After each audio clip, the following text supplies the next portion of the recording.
Go ahead and start off here, of course.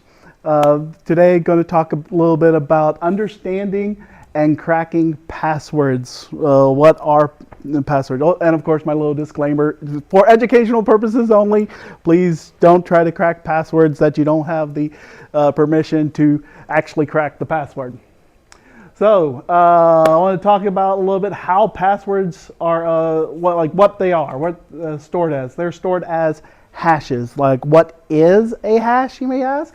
It's a one-way function. Their core properties is one-way function. So I put a little display here. You got your password, whatever that may be. You got your algorithm that it goes through, whatever that algorithm may be, and it converts it into a string of characters that is a fixed output. It links, depending on the algorithm that's chosen. I believe the popular, SHA-256 is what, 64 characters long, I think, if I remember correctly. It's deterministic. Basically, if you put in the same password or you give it the same input, and it doesn't even have to be password, you can hash files, you can hash any sort of data, you should be able to hash. So if whatever you put in the beginning, if you put that same thing in, if you put the same word, like the word password in, it's always going to be this string of characters, except with the ... I ran out of space on my slide, of course. But it's always going to be the same. And then collision resistant. A good hash algorithm is going to be collision resistance. Basically, what collision resistance is the possibility of two separate words, say cat and dog. You hash cat and you hash dog, and those should be two completely different set of characters. And of course, that's not just those words, but any sort of words, or any sort of files. It's supposed to be collision resistance, where if you have one file and one password that makes the same hash, well, that's bad. Like, we need to do the algorithms so much where those same sort of hash at the end does not actually occur. And then, of course, avalanche effect, which basically means that you make one slight change. You put an exclamation point on the end of that password. You take even the file, you remove a bit or a byte out of the file, and you change it to something else. You can have files that are gigabytes long, and then you change one byte in the file, and it comes up with a completely different hash, because it's that avalanche effect where one small change creates a huge avalanche. Some securing, the enhancements for hashing is your salting. Salting is where you have a string of characters along with the password. Basically, whenever a website, you put in that password, they'll add in their own little hash beside that, and the salt is normally right with that password in the database. That's where it's a little bit different from peppering. I don't feel that peppering is talked about very much, and it's really, what I've seen from peppering, it could be different things for different people. Like, how I was saying before, that specific salt for that specific password is added right alongside with the database. Peppering a little bit different, because either it could be where they have a special thing like a salt, but it's not right next to the password in your database. It's in a separate database that the computer will have to go out and have special permissions to get to. Or the peppering could be something that actually has to be brute forced. Let's say that you have the password, just password, and they use this method of peppering where they brute force it. Well, they choose a random letter A through Z, and so it's 26 possibilities. And so basically, whenever you put in that password into the system again, they will have to try your password 26 times and see which one of it works. And if one of those works, you get in. If it doesn't, you don't get in, of course. That's one method of peppering. The last one, there was one other that I can't think of right at the top of my head, though. But I was just going to iterative, I can't say the word today. Basically, hashing it over and over and over again. Yes, of course, whenever someone takes a password, the computer system takes your whatever you use for the password 123, whatever it may be, they'll hash it, but then they'll hash it again and again and again and again and again and again. And no one really, they know how many times they hash that, basically taking the hash and hashing the hash, and then take that hash and hashing that hash, and so on and so forth. And they know how many times they've done the iterative hashing, but the hacker that's on the other end, like the threat actor that's trying to brute force the website to get in with your password, they don't know how many times that hash has been rehashed over and over again. Any questions? Oh.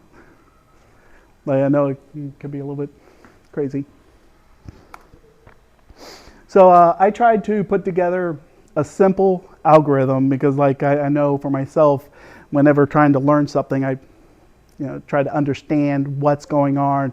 So I made my own hashing algorithm, but the super simple one that is not collision resistance. This would be a horrible hashing thing to use, but it gives you an idea of what it could be. So basically, my algorithm that I said, assign a number value for each letter. A is 1, B is 2, so on and so forth, and Z is 26.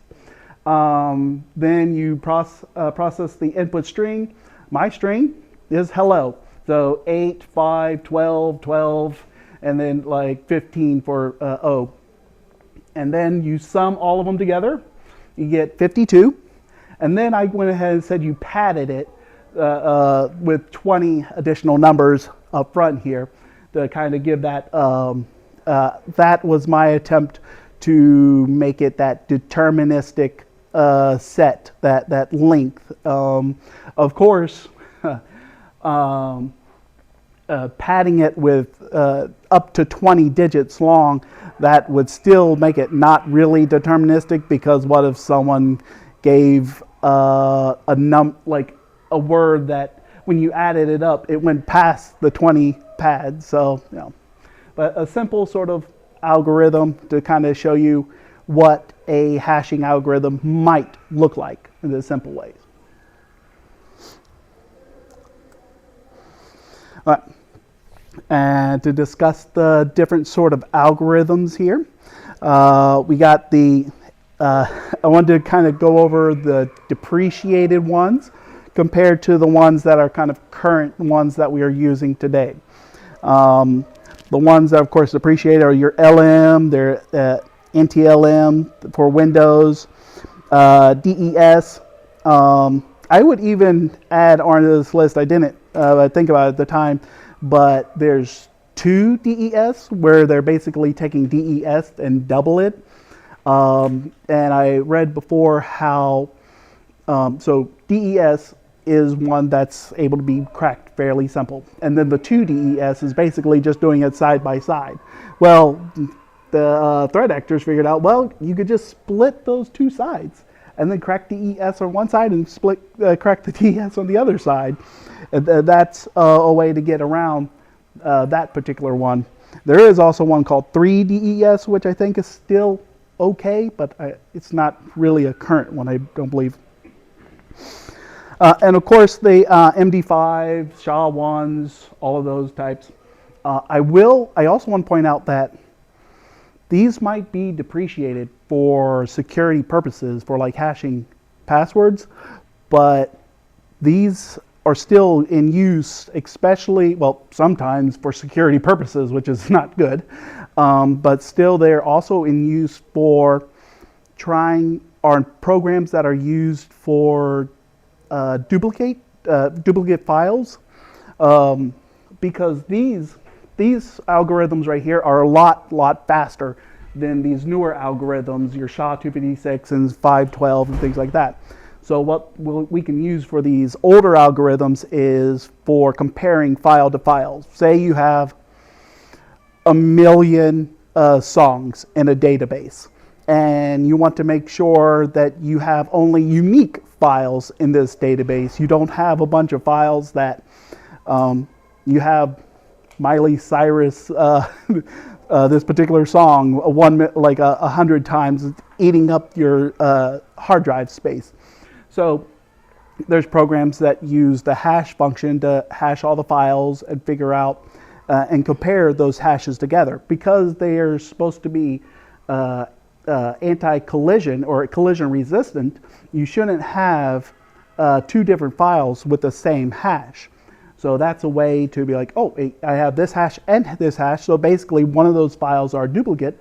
We can delete one of those files, and that way we have programs that are able to use these hash functions that are quicker for things of that nature. A little bit of straying on the topic there. See if there's, oh yeah, other current hashing. These hashes I find kind of interesting as well. If I remember correctly, this PBK, they're used a lot more in, oh yeah, right down here, your iOS type stuff and your Android type stuff. They're actually more secure, yet not as process intensive. And please don't ask me how to describe why, because I don't completely understand it myself at this point. It's a elliptical sort of encryption, if I remember correctly. My cryptology class from like 3 years ago. Okay, I wanted to drive home this one-way encryption, mainly because my cryptology teacher wrote home for me. So I have some files that are on my computer. Obviously, I do have the actual disk as well. Like, I'm not hacking anything and have extra things like that. But yeah, like the file for the NKV file is 5 gigabytes. And then you hash that with the SHA-256 and you get this nice long string of characters. And I just want to point out, there's no way I'm going to get a movie of 5.9 gigabytes from a hash function. So it is one way. Same way with this right here.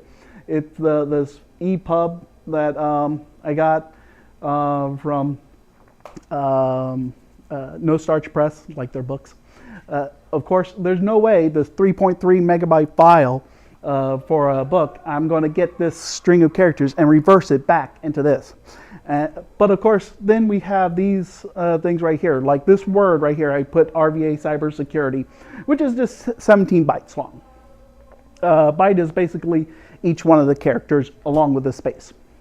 You hash that, and you get this nice long of characters. So, you know, it's somewhat, people think it's reasonable to think that you can reverse it back to this, but you're not really reversing it. You're going forward each time. So whenever I try to crack this password, this hash right here, I'm not taking this hash and trying to reverse this hash into what it was before this RVA cybersecurity.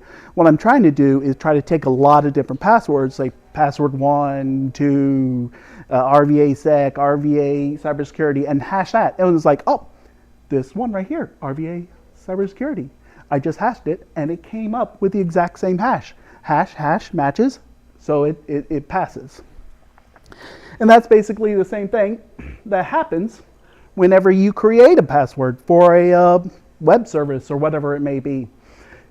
The user creates a password, that password is hashed, and the password is stored. After that, like the user wants to come back to that website, they enter in their password again. That password is hashed. That password is compared to what was previously stored. That hash is compared to what is previously stored. And then, of course, you got the pass-fail if that user entered in the password correctly or not. Any questions so far? No? Of course, I want to see like where are the hashes? Like we've now kind of discussed what a hash is. Like passwords go into a hash, but where do we put the hashes? Like it depends on the system, right? The website most of the time is going to be in some sort of SQL database, and it could be wide variety, right? Wherever they put it. Now, Windows local operating system, they actually put it under the SAM. SAM, what does that stand for? Do anybody remember? Security. Ah, there it is. I remember. Good thing I put it there because I can't remember this acronym. The Security Account Manager. Thank you. But yeah, like that's the file that, and then of course, the SAM is actually encrypted itself with the system hive. And yeah, right there, the sentence that says that. So you can't actually you can't actually read the SAM file unless you have that decryption from the system hive. Now, of course, the catch as well with the SAM, you're not going to actually be able to even read it from the SAM if that operating system is running, because the computer, for Windows, the SAM is always in use. So there's only a couple of ways to get the password from that at that point. One is to boot off of another, like a bootable drive or another operating system, your favorite Linux operating system, I presume, but it doesn't have to be. And that way you boot into a system that's not actually running anything. So you go into those files and you find that SAM, and then you're able to find it that way. Another way, of course, is that the SAM file actually also has a SAM registry along with the system registry. So you can actually pull the system registry and the SAM registry files if you have administrative access on that machine. And that's another way that you can get both of those files. Other places like Active Directory, they store their passwords on the ntds.dit did file. Like if you ever have a penetration test, I know when my company, there's always asking like, did they get to the ntds.did file? Like, nope, not this time. This year they didn't actually. Last year they did. But of course, you'd also need the system registry as well to decrypt that file. So Windows does pretty much the same thing, requires a system registry key to unlock the ntds.did file. Linux has a little bit different place. It puts it in the exe/shadow file. And then of course Mac, I don't really know Mac very well. I looked this up on Google. They said that they stored in keychain access, a secure database. And you can go through system settings to access the passwords that way. If anybody knows anything about Mac passwords, actually, yeah, the password manager that way. I don't know too much about the internals of Mac. Like I, it's like on the Windows, you have like a Windows credentials manager. It's kind of the equivalent of that. Mm-hmm. Yeah. I thought Mac OS was a variant of Linux, though, so I would imagine it's probably nasty. I wouldn't be surprised as well, because I believe you're correct. Like from what I've seen for Mac, and I'm not very good at, like I'm not an expert in the Mac operating system, but I've heard before that Mac is kind of a offshoot of Linux, and I've actually when you install the Mac operating system, I've noticed they do have a terminal for you to go to, and when I've used that in the past, I've had to like download Brew to get things that way.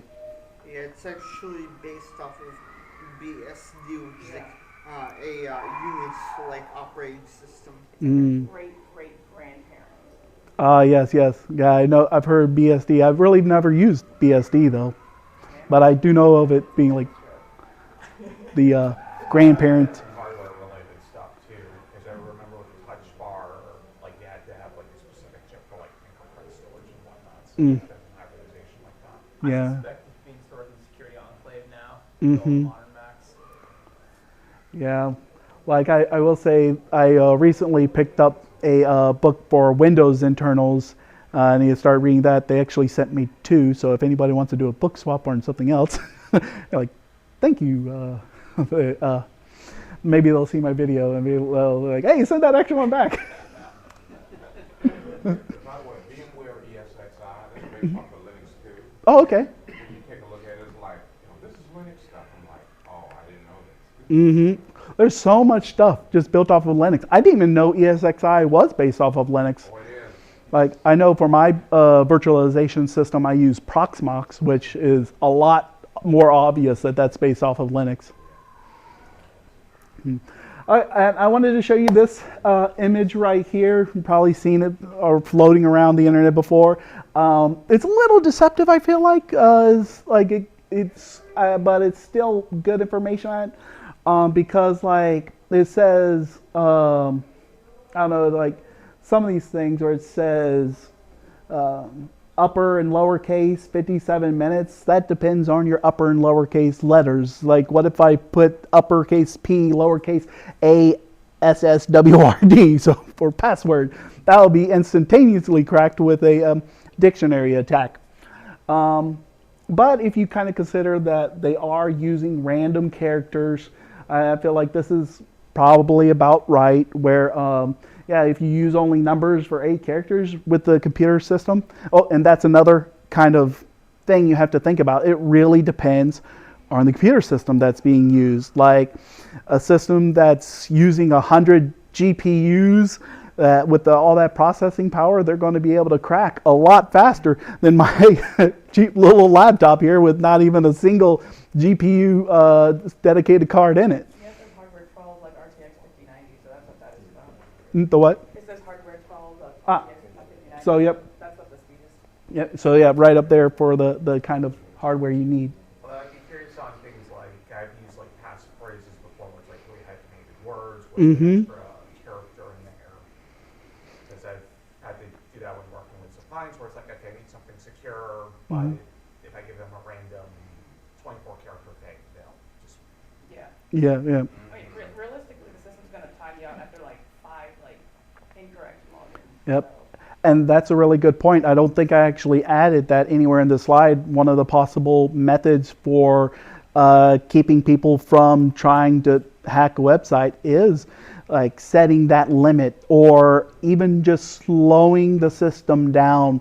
Like instead of like making it where it's longer processing time, to make it where the threat actor is like, oh, I'm done with this. This is just too hard. Like, oh yes, Mike. So I would say that the concern really isn't that anymore. It's downloading the password file and then cracking it off site. Yep. So once you crack it, like on a 12 times RTX whatever, Yep. once you have it, then you can go into the application, log in, True. and log your own. Yeah, like you're absolutely right. Like if the threat actor was trying to hack the passwords directly, like on the login screen, yeah, then we have these capabilities. But if they were somehow able to download the whole database of passwords, then those options are no longer valid. Like you can't slow down, you can't set a time for. If they have all the password hashes, then it's just a matter of time. Like, and it depends on that user's password about how long a time it's going to take. Is it going to take the 463 quintillion, whatever number of years it's going to take because you have a long, complicated password? Or do you have password 123, which is going to be shown up in the dictionary and going to be cracked right away? Do you think those upper numbers are actually even realistic? I haven't done a deep dive, but I kind of question some of them. Yeah, like the quadrillion years, like I don't know, like we can't verify that. we can. Like I unfortunately I am not knowledgeable enough to explain why we can. Like I said, it's been like 3 years since I've gone through this class, but like we can, like, there's a mathematical process that you can do. Probably split like the password like into like certain patterns, and then you have to do multiple of that hardware, like the parallel, like Yeah. that. But like, It's all There- theoretical. If you get this 18 character number symbols on your first guess, Mhm. then it isn't that many years, 1 second. Yeah. As the guess is, Yeah, like if it's guess, yeah, like, it's telling you that a complex password takes longer to brute force. what But- if we add AI? yeah. Oh, and then quantum, throw in some quantum computer, then it goes crazy. But, We pretty much have a lot of this stuff lit. but, Out there with like 14, 15 characters. That's why Microsoft acquired 16. mhm. I mean, you train like an AI on like all the passwords that have already been breached, and then try to see like what kind of passwords people tend to come up with, and then use that to like Mhm. attack. You'll get to the rainbow table. Yeah, I have a little blurb about that. But like there are algorithms, like the actual math equations that you could use, which I don't know off the top of my head. I'm sure we could Google them to find how to actually calculate how long it will take to brute force a password.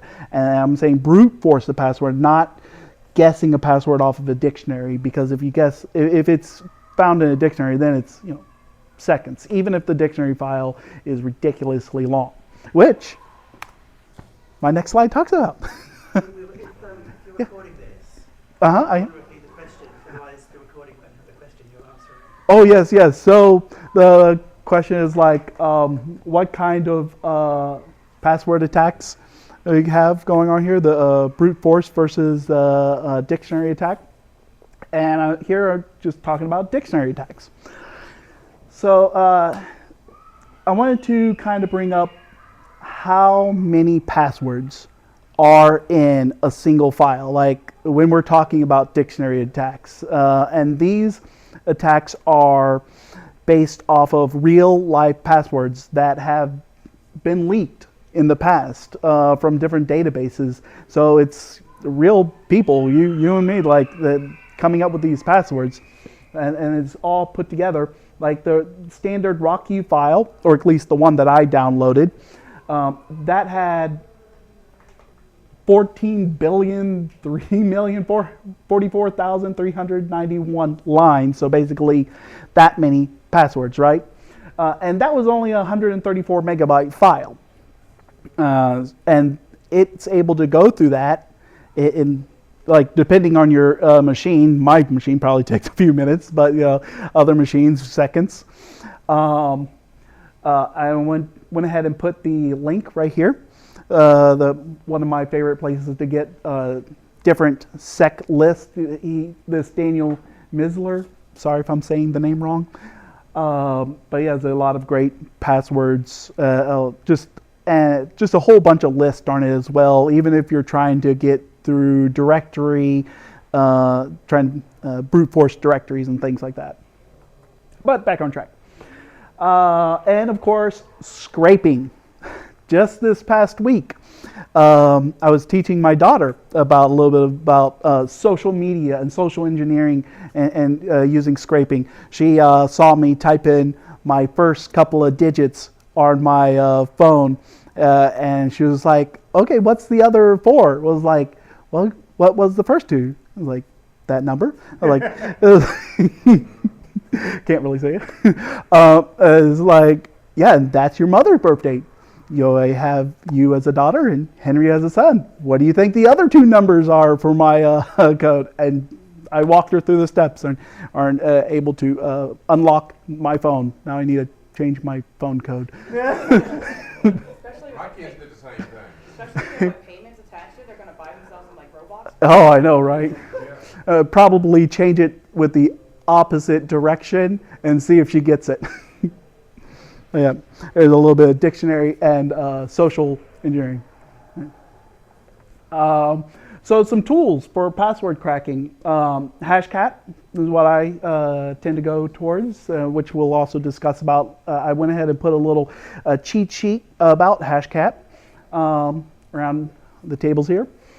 John the Ripper I've used before. Hydra I've used, and this is the one that I've went for whenever I'm cracking passwords that were online, like they trying to have that username and password, and the Hydra is what I've used for that. But if I had the downloaded password files and everything, I lean towards Hashcat. John the Ripper is a little bit easier, but I feel like Hashcat's more powerful. It has a lot more options on it.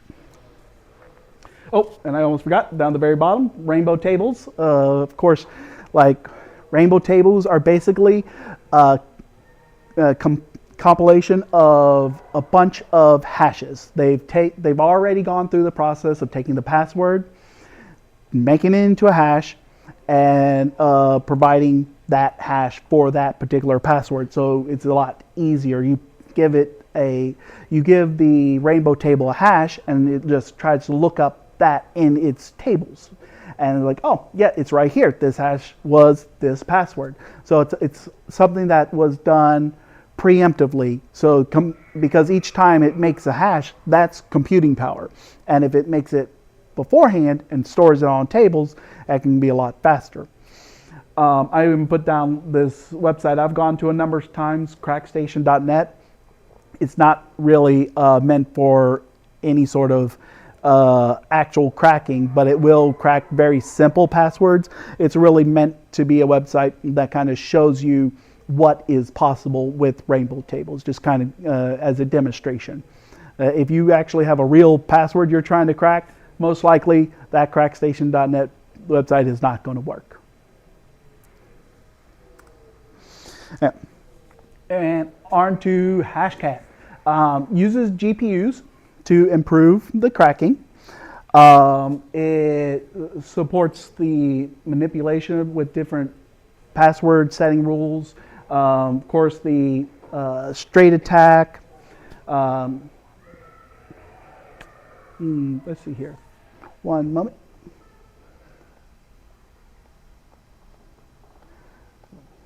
There we go, my notes.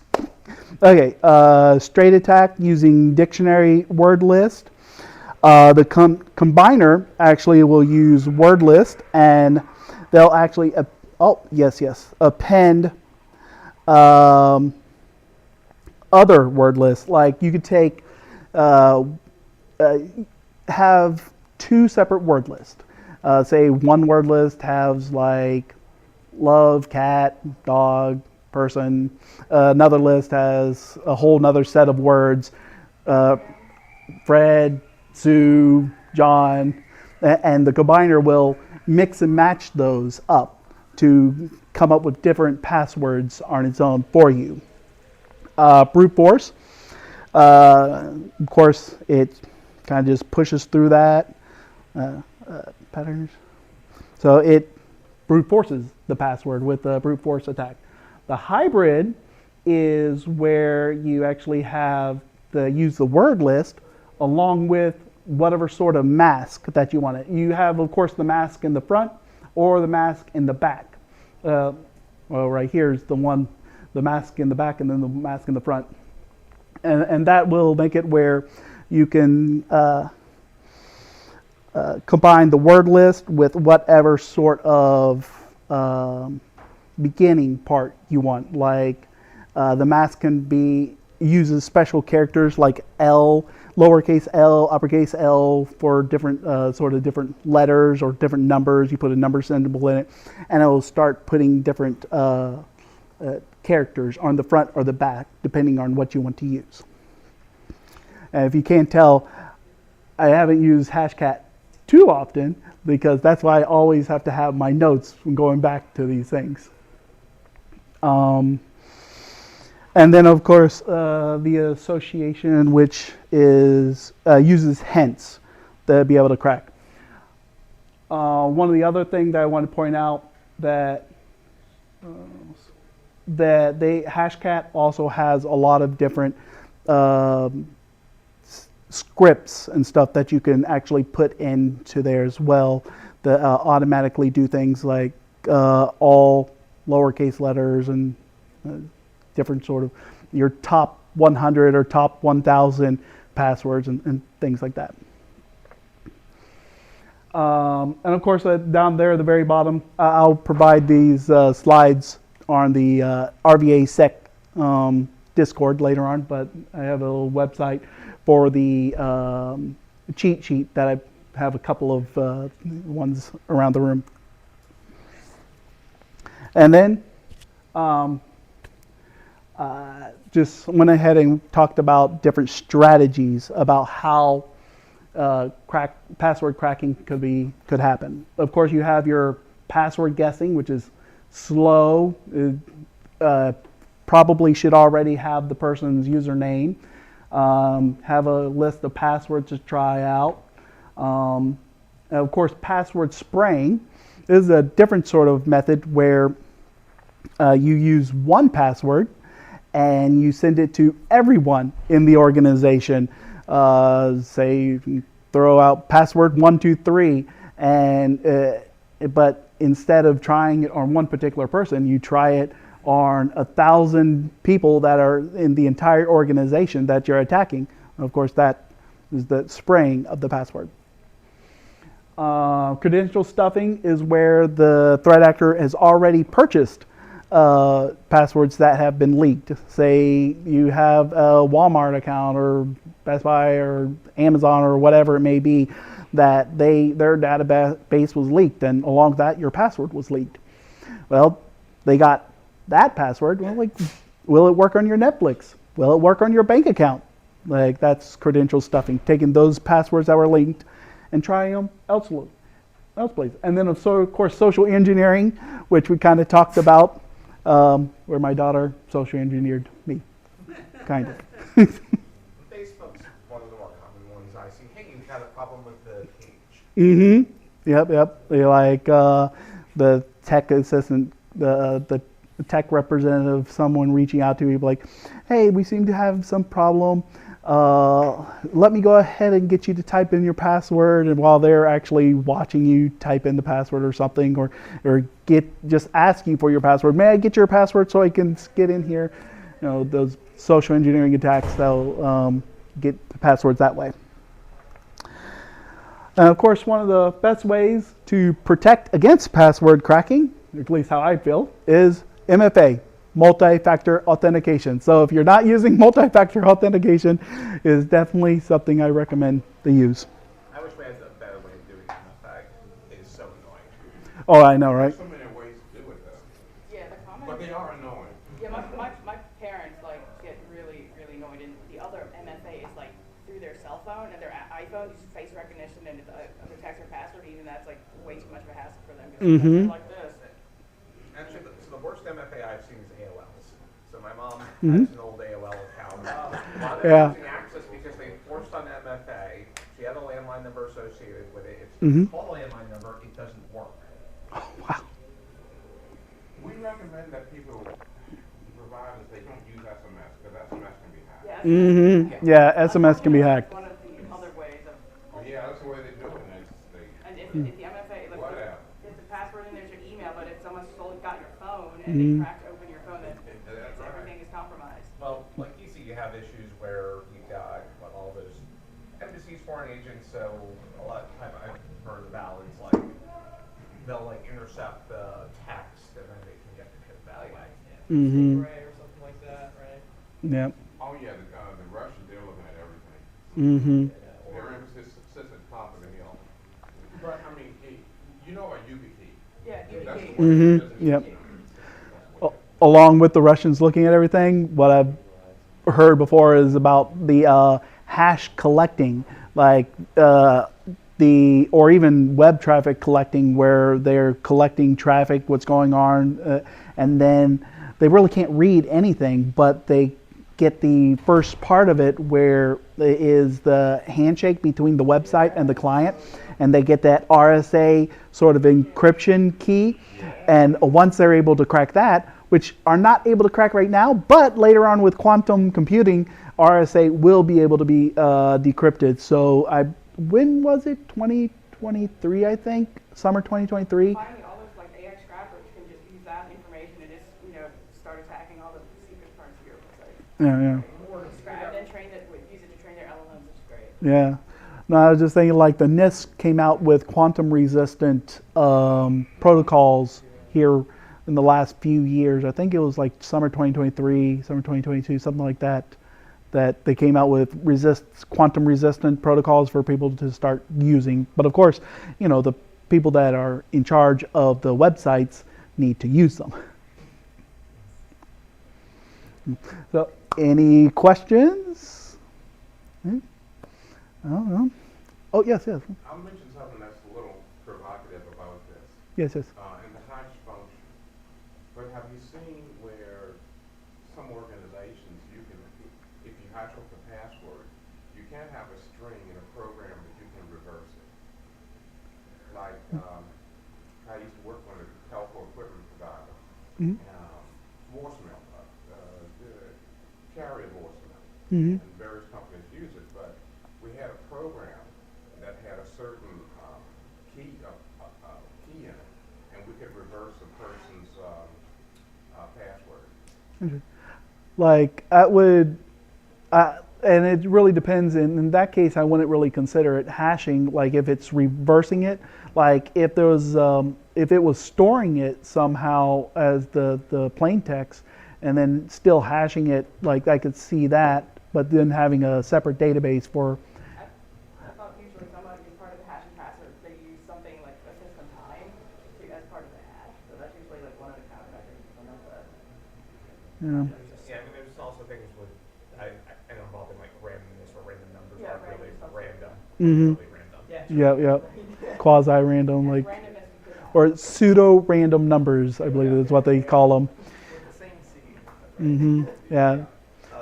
Although one other one that I've seen before is, at least in older systems, where someone put in a backdoor master password.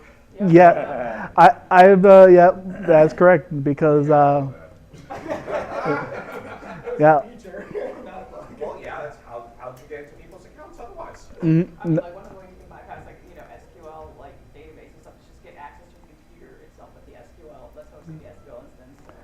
Yeah, like I've heard of that before, where people will, like programmers, put in a master password to be able to get in no matter what, and then Oh, no, it's like hard-coded into the code. yeah, that too, hard coded. Reference like the you know the profile config file. Mm. Was it, oh god, I think both the T-app and whatever the anti-T-app, they both, I think, had that, and they were both like, what were they, both like PWAs or something like that, or spot, or single-page apps, so you could see it in the front-end source code. Mm-hmm. Yeah, and it's all about how it's programmed, and like if it's programmed with those abilities, and then the programmers, I know what they're thinking. They're thinking this will help the customer in the long run, but those things that were going to help are also what the threat actors are looking for to get in as well. That's for the security team and the programming team, so it's distinct. Exactly, the DevOps. Yeah. Remember when someone hacked the Queen's voicemail? This was like circa maybe 2010 or something like that. Well, I don't remember this one. Some hacked the Queen's voicemail. Emails always get hacked like all the time. Like the tablets Yeah. hack all of them. Well, one of them was the system that my organization had via Vodafone UK. Mm-hmm. There were ways that kind of someone figured out something and was able to get in there and log in and actually just pull down all the messages. Wow, I got. It happens to the British royal family all the time. The tablets hack their phones all the time. Yeah, like. They got big sued for it. I know, like for if you're one of those royal families or even reporters, even in your iPhone or whatever phone, there's options to lock it down even further. Thankfully, I don't feel like I have to use those options. Maybe I should, but Nobody cares about who you're suing. yeah, no one cares about. Like, come on, like see my life. Yeah, no, trust me, I am not royalty. That's for sure. Like they come see my house and like, whoa. Like with kids, my house so torn up, they're gonna come like spy on my house. Like, oh, looks like bomb has already went off in that place. Toys scattered all over everywhere. Oh yeah, oh man, Christmas time's got to be even more crazy. And you got the wrapping and the tinsel and the tree probably falling on me somewhere. I don't know. My password of the week is the Louvre password. Oh yeah, that's a good one. Yeah, the Louvre. I love their password, Louvre. In uppercase. Yeah, the uppercase. Okay. Yeah, and You should replace the O with a zero. That's his favorite. when I was reading that article, like I laughed out loud. My wife was like, "What? What's going on?" Like it was like the Louvre. Their password was Louvre. Like, how in the world would they? I don't know. Like, Now, was that password actually breached or what? yeah. Like that's how I understand it. They were breached and they were robbed like during the day, right? I thought that password was from a security assessment a few months before. I think the robbery was just having the right equipment, got up and take the stuff. Oh, okay. But maybe they took the one We'll too. find out in a couple of years. Yeah. All these dollars, you don't know it's a conspiracy. Uh, The person takes out what they Maybe it do. was a Like- security guard on the team. And they're insider. Yeah, to be honest, I never even got through the article I was reading. Got to the part where it said that their password was just Louvre. I almost fell out of my chair laughing. I was like, oh man. Yes, I wasn't sure exactly if and how the password was actually breached. I mean, did they use that, or was just that ancillary information that came up with afterwards? I have to. It was, you know, I'm saying. That's a good question. Like to be honest, I don't know. Like I said, like I was reading the article and then I kind of stopped at that part where they said it, their password. I really need to go back to the article and read the whole thing. We have a lot of that, you know. It's everywhere. So go ahead on to the self-introductions. Of course, I always like to make sure everyone kind of have a chance to introduce themselves. If you're looking for work, please say so. If anyone else that knows of work to be given, you of course come to them later on or speak up and let them know and to come see you and stuff like that. So myself, of course, I'm Will. I work for First Community Bank. I'm a IT security analyst there. And then of course, I've been putting on this meetup for a while as RVA Cybersecurity. I do want to kind of point out that next month, I don't really have meetups for the month of December, but starting in January, we'll come on back, and instead of RVA Cybersecurity, I'm going to start posting them under RVA Sec. Thank you. For the security fundamentals group that they have. I'll work that's a little bit about me. If you want to go, Mike. Oh, sure. I'm Michael. I am open to work right now. So I was working for Capital One as their chaos engineering, site reliability engineering. Yeah. Brooke recently retired HR for the VA, but on the HRIS side with Salesforce and Power BI. Not looking for a job. Nice place to be. Nice place to be. I'm Martin. I'm a current student at UCPI as well. I work within their work study program in the IT department. I am looking for work, just something for when I get out of school. Pursuing my major and bachelor in cybersecurity and computer science.